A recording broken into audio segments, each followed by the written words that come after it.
زمین میلی نہیں ہوتی، زمن میلا نہیں ہوتا، محمد کے غلاموں کا کفن میلا نہیں ہوتا۔ میں نازاں تو نہیں فن پر، مگر ناصر یہ دعویٰ ہے، ثنائے مصطفیٰ کرنے سے فن میلا نہیں ہوتا۔ دوستو، محمد مصطفیٰ کے تمام دیوانوں کی دل کی دھڑکن حضرت علامہ خادم حسین رضوی اس جہان فانی سے چل بسے۔ آپ کے چہرہ انوار پر برستا ہوا نور اللہ تبارک و تعالیٰ کی جانب سے منظوری کا وہ مدلل بیانیہ ہے جس کو ہر شخص نے اپنی آنکھوں سے دیکھا۔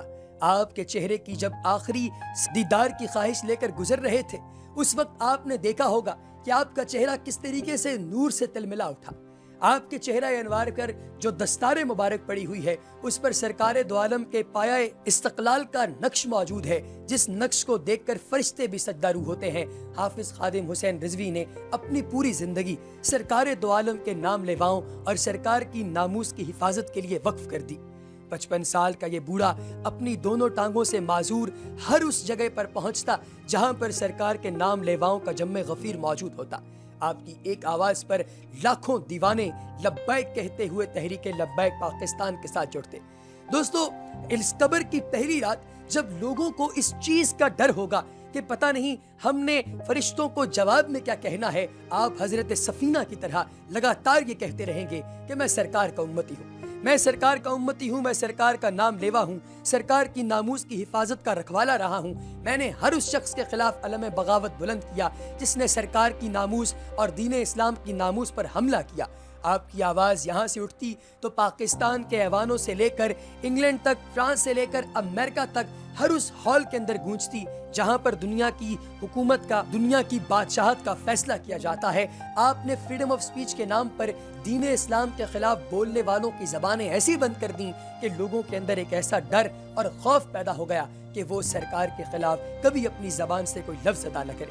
دوستو، حضرت علامہ خادم حسین رضوی نے پہلی ملازمت 1993 میں محکمہ اوقاف پنجاب میں کی۔ اس سلسلے میں آپ داتا دربار لاہور کے نزدیک واقع پیر مکی مسجد میں خطیب تھے۔ جب محکمہ اوقاف کی ملازمت تلق کی تو اس وقت آپ کی تنخواہ 20,000 ماہانہ تھی، جو اب ختم ہو چکی تھی۔ آپ یتیم خانہ لاہور روڈ کے قریب واقع مسجد رحمت للعالمین میں خطیب رہے، جہاں سے 15,000 ماہانہ مشاہرہ ملتا تھا۔ 1990 میں جامعہ نظامیہ میں علم صرف کا درس دینا شروع کیا۔ 1993 میں محکمہ اوقاف لاہور کی طرف سے دربار سائیں کاماں والے گجرات میں خطابت و امامت کے لیے آپ کا تقرر ہوا۔ بعد ازاں دربار حضرت شاہ ابو المعلیٰ کی مسجد میں تبادلہ ہوا۔ وہاں حکومتی پالیسیوں پر تنقید کی وجہ سے 4 ماہ کے لیے معطل کر دیے گئے۔ اس کے بعد بحال ہو کر پیر مکی صاحب لاہور کی مسجد میں فرائض انجام دینے لگے، لیکن حکومتی پالیسیاں حسب معمول ان کا ہدف تھی۔ خاص طور پر ممتاز قادری کے حوالے سے ان کا موقف حکومت کے برعکس تھا، جس کا اظہار وہ سرکاری پلیٹ فارم پر کرتے رہے۔ نتیجے کے طور پر ملازمت کا یہ سلسلہ تا دیر قائم نہ رہ سکا اور محکمہ اوقاف نے انہیں ملازمت سے فارغ کر دیا۔ ممتاز قادری رہائی تحریک کے محرک اور آپ سرپرست اعلیٰ رہے، تحریک فدایان ختم نبوت کے امیر رہے۔ ان کا سیاست میں آنے کا سبب ممتاز قادری کی سزائے موت ہے، جو کہ خود ایک غازی تھے۔ دوستو، ممتاز قادری کی سزا کے بعد تحریک لبیک یا رسول اللہ کے سرپرست رہے۔ بعد ازاں ڈاکٹر اشرف آصف جلالی سے اختلافات رہے، لیکن انہوں نے اپنے سخت بیانات سے قدامت پسند طبقے میں اپنی جگہ بنائی اور ان تمام لوگوں کو اکٹھا کیا جو سرکار کے نام لیوا تھے۔ آپ نے 2016 میں توہین مذہب کے قانون کے حق میں ریلی نکالنے پر لاٹھی چارج بھی برداشت کیا، گرفتاریاں برداشت کی، جیل برداشت کی۔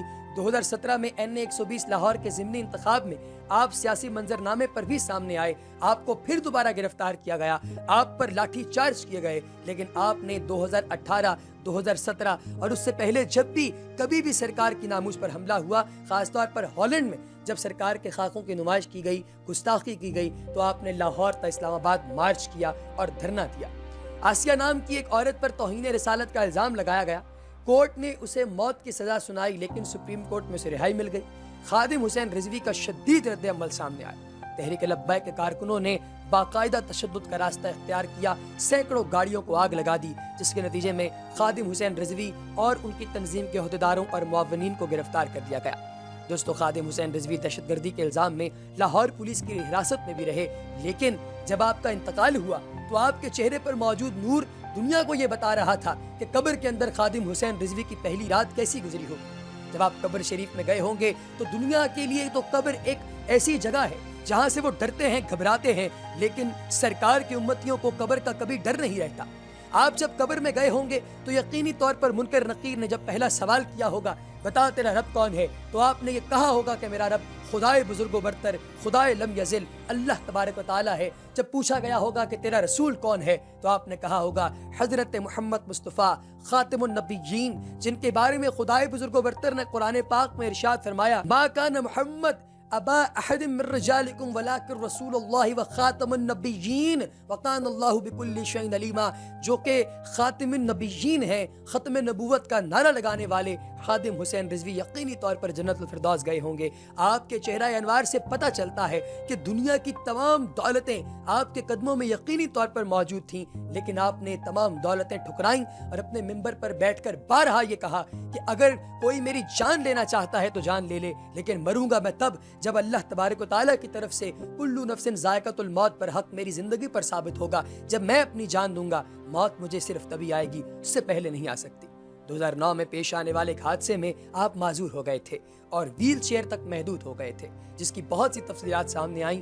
غیر مصدقہ اطلاعات کے مطابق مولانا خادم حسین رضوی کے بڑے بھائی امیر حسین گاؤں میں مسجد تعمیر کروا رہے تھے اور آپ اسی سلسلے میں 2009 میں اپنے گاؤں جانے کے لیے سفر پر روانہ ہوئے۔ راستے میں ایک ڈرائیور کو نیند آ گئی اور ایک موڑ سے گاڑی نیچے جا گری۔ اس حادثے میں مولانا خادم حسین رضوی کے سر اور مغز میں شدید چوٹیں آئیں، اس کے باعث ان کے جسم کا نچلا حصہ معذور ہو گیا۔ خادم حسین رضوی کی شادی اپنے چچا کی بیٹی سے ہوئی اور آپ کے والد لال خان نے یہ رشتہ پسند کیا تھا۔ 1993 میں محکمہ اوقاف میں خطیب کی ملازمت کے بعد یہ شادی ہوئی تھی، لیکن آپ نے اپنی یہ تمام ملازمتیں ٹھکرا دیں، آپ نے پیسہ ٹھکرا دیا۔ آپ کو بڑے بڑے لوگوں نے پیسہ آفر کیا کہ آپ خاموش ہو جائیں، آپ پولیس کی، حکومت کی اور عالمی قوتوں کی پالیسیز پر بات نہ کریں، لیکن آپ نے سب کچھ ٹھکرا دیا کیونکہ آپ سرکار کے نام لیوا تھے اور آپ کو دنیا کی کوئی آسائش نہیں چاہیے تھی۔ آپ کو جنت الفردوس میں سرکار دو عالم کے قدموں میں جگہ چاہیے تھی، جو یقینی طور پر آپ کو مل گئی ہوگی۔ اللہ تبارک و تعالیٰ کے پیارے رسول حضرت محمد مصطفیٰ صلی اللہ علیہ وآلہ وسلم نے یہ فرمایا تھا کہ میں تب تک تم لوگوں کو تمہارے دین کی گارنٹی نہیں دے سکتا جب تک میں تمہیں تمہارے ماں باپ، تمہارے والدین، تمہارے اہل و عیال، تمہاری اولاد سب سے زیادہ عزیز نہ ہو جاؤں۔ اور یقینی طور پہ اگر آپ حضرت علامہ خادم حسین رضوی کی زندگی کو دیکھیں تو آپ کو اندازہ ہوتا ہے کہ آپ کو دنیا کی ہر دولت سے زیادہ سرکار دو عالم کے ساتھ محبت تھی، آپ کو سرکار کے ساتھ پیار تھا۔ آپ نے سرکار کی ناموس پر اپنی پوری زندگی ایک لفظ برداشت نہ کیا اور آپ نے واقعتاً یہ ثابت کر کے دکھایا کہ سرکار کے دیوانے جب کسی جگہ پر گرجتے ہیں، جب کسی جگہ پر برستے ہیں تو پھر لوگ کس طریقے سے اپنی صفیں توڑ کر دور ہو جاتے ہیں۔ حامد امیر جو کہ پاکستان کے ایک مایہ صحافی ہیں، آپ نے ٹویٹ کی کہ huge gathering at Minar Pakistan Lahore for the funeral of Allama Khadim Hussein Rizvi. Majority of people here without masks. Media must play a role and request public to at least wear a mask to prevent. کہ اس corona کے ماحول کے اندر لوگ بغیر mask کے سرکار کے دیوانے کا جنازہ پڑھنے چلے گئے۔ کہا جاتا ہے کہ جہاں پر 40 لوگ اکٹھے ہوں وہاں پر ایک خدا کا ولی ہوتا ہے، اور حضرت علامہ خادم حسین رضوی کے جنازے میں کئی 40 لوگ اکٹھے تھے۔ اس سے پتہ چلتا ہے کہ حضرت علامہ خادم حسین رضوی یقینی طور پر بخشے گئے اور آپ کی قبر کی پہلی رات ایسی گزری جیسی کوئی انسان سوچ بھی نہیں سکتا۔ یہ قبر کی پہلی رات ہی ہے جس کے لیے ہر انسان پوری زندگی میں دوڑ دھوپ کرتا ہے۔ دنیا میں تو پیسہ آتا جاتا ہے، لوگ آتے جاتے ہیں، کوئی جیتا ہے، کوئی مرتا ہے، کسی انسان کو بہت مل جاتا ہے، کسی کو کچھ نہیں ملتا، لیکن خادم حسین رضوی یتیم خانے سے جب ان کی چارپائی نکلی تو لوگ اپنی کچاروں سے باہر آ گئے اور آپ کے حق میں نعرے لگانے شروع کر دیے۔ پورے لاہور سمیت پورے پاکستان کے اندر خادم حسین رضوی کی بخشش کے لیے جگہ جگہ پر دعائیں ہو رہی ہیں۔ اللہ تبارک و تعالیٰ ناموس رسالت کے صحابی کو اپنی خصوصی رحمت سے نوازے اور ان کی بخشش فرمائے۔ اللہ اکبر۔